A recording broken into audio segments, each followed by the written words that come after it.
Kristen of the Oosterhout Free Library. What do you do when you want to hear a good story?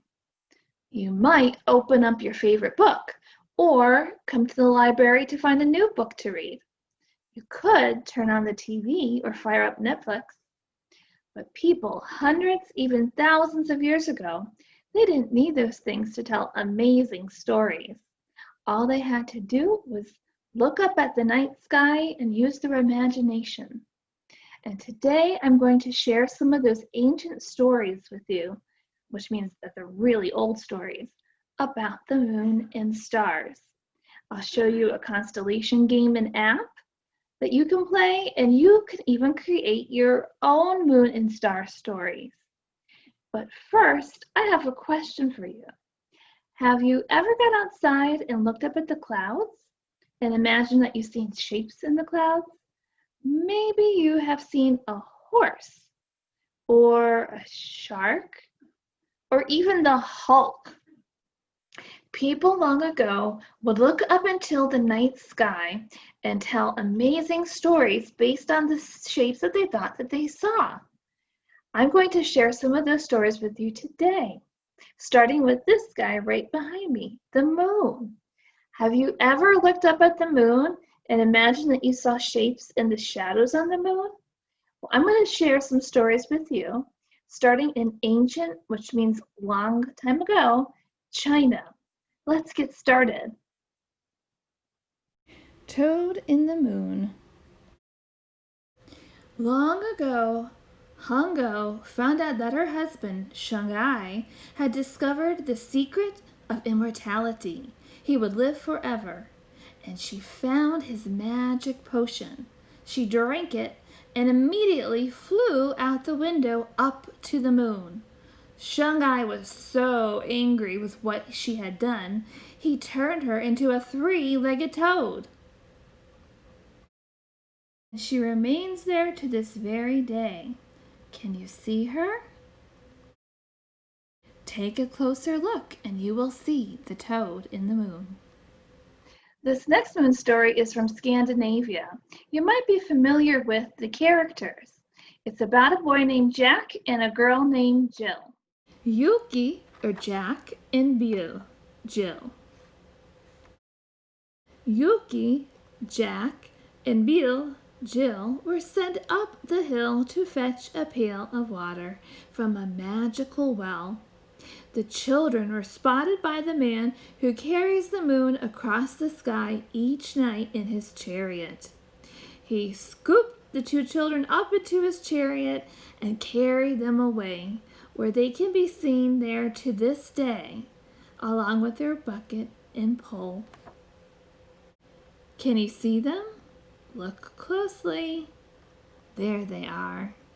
Did you recognize the nursery rhyme of Jack and Jill went up the hill to fetch a pail of water? It's pretty cool that people imagined that they saw Jack and Jill on the moon. But I wonder what you would see if you look at the moon and use your imagination. Take a look outside your window, or you can look in the description box below for a printable, or you can create your own story of whatever shape you might imagine in the moon. But what about the stars? Have you ever wondered how the stars got up there? Well, I'm going to share with you a short little movie from the Chippewa Native American tribe called Fox and the Stars, and it explains just that. So to go ahead, take a look in the box right up here, you'll see a link, and pause the video, take a look at that, and then come back.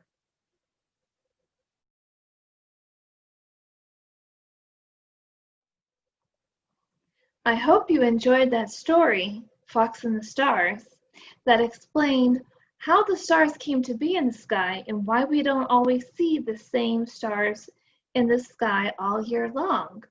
I'm going to put a link in the description box below, and there's a series of other cool star stories from different Native American tribes. I hope you'll check them out. People also thought they saw patterns or shapes in the stars, and they would tell grand stories about that. Let me share some of those with you now.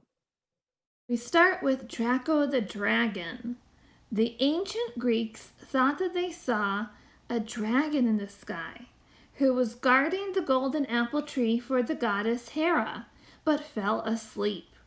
Hera punished him by sending him up to the stars, where he still sits today. Use your imagination to see how that star pattern or constellation looks like an upside-down dragon. This constellation has inspired many different other stories, including a character named Draco in the Harry Potter books. There are 88 constellations in the sky, including Cygnet, the swan, Orion, the hunter with his 2 dogs, or perhaps the most famous, Ursa Major, or the bear, and the Big Dipper. The Big Dipper is a collection of stars that you could probably find out in your own backyard. You can see the Big Dipper and Little Dipper here. I'm going to show you a constellation game you can play and an app that will help you learn a little bit more about the constellations. If you look in the description box below, I'll include a link to a pattern where you can print out your own constellation fortune teller. And just pick one of the constellations there and try to find it in the night sky. If you need a little help, or maybe you can't get outside because the weather isn't good, or maybe it's just too bright in your neighborhood to see the stars very well, there's an app called Skyview Free for Android and Skyview Lite for iOS or iPad or iPhone. And you could open up the app, look for the constellation that you have to find, and if you tap on it, it'll tell you a little information about that constellation too. It's pretty cool. You can try to recreate some of the constellations that you discovered, or you can create your own constellation. All you need is a flashlight, some tin foil, and a pencil. So go ahead and create a design on the tin foil and poke out holes with a pencil, and then head to the dark room and shine it out and tell a story about your newly created constellation. And keep imagining and looking up at the night sky. Bye!